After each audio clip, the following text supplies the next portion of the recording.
Apa itu Islamisasi sains? Oke, pernah nggak sih kalian itu kepikiran, apa itu Islamisasi sains? Apakah cukup kalau kita nyalain lampu sambil baca bismillah? Atau pas lagi praktikum kimia terus bilang, wah ini pasti ada di Al-Quran? Jawabannya nggak sesederhana itu bro. Awalnya ada yang bilang, sains itu cuma alat, barat bisa menguasai dunia karena sains dan teknologi. Jadi umat Islam juga harus ngejar biar nggak jadi bulan-bulanan. Masalahnya, kalau cuma sekedar pakai, ujung-ujungnya kita jago sains, tapi iman bisa makin tipis. Contohnya, banyak ilmuwan muslim yang dapat Nobel tapi makin jauh dari Islam. Jadi ini bukan Islamisasi yang sejati, tapi cuma bikin kita sadar buat bangkit tapi belum menyentuh akar masalahnya. Lalu ada yang suka cocok logi, yaitu teori sains modern dicocokin sama ayat Al-Quran. Contohnya Maurice Bucaille, Harun Yahya, Zagul An-Najjar. Nah mereka bilang, lihat penemuan modern ini udah ada di Al-Quran sejak 14 abad lalu. Mantap sih, bikin umat bangga. Tapi hati-hati, jangan sampai Quran diukur dengan kebenaran sains, karena Quran itu kebenaran absolut, sedangkan sains bisa berubah-ubah. Kemudian ada juga yang ngomong, sains modern itu sekuler, buang Tuhan dari perhitungan. Solusinya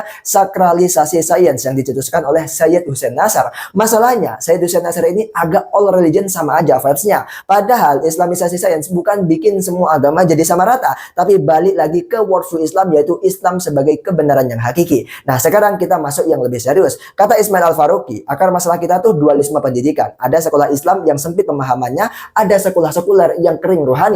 Solusinya, ilmu Islam dan sains barat di-merge jadi satu sistem pendidikan dengan jiwa Islam. Bukan cuma sekedar tempelan ayat, tapi sampai ke definisi, metode, tujuan, dan semua dibenerin biar nyambung sama worldview Islam. Dan ini yang paling hardcore, yaitu Syed Naqib Alatas, yang bilang masalahnya itu ada di akar ilmu barat itu sendiri. Ilmu modern itu gak netral bro, ada virus sekulerisme di dalamnya. Jadi Islamisasi itu kayak operasi bedah, yaitu pisahin racun dari ilmu, lalu masukin elemen Quran dan sunnah ke dalam setiap cabang sains. Intinya, Islamisasi itu membebaskan manusia dari sekularisme, mitos, bahkan budaya jahiliyah modern, biar kita semua balik ke fitrah. Jadi jelas ya, Islamisasi itu bukan sekedar nempelin label Islam ke sains, tapi benar-benar detox worldview baratnya dulu. Kesimpulannya adalah, Islamisasi sains itu bukan gaya-gayaan, bukan cocok logi murahan, apalagi tempelan label halal sains. Ini soal worldview atau cara pandang mendasar. Kalau umat Islam mampu memahami dan kemudian dijalankan, maka peradaban Islam bisa bangkit lagi insya Allah. Seperti itu.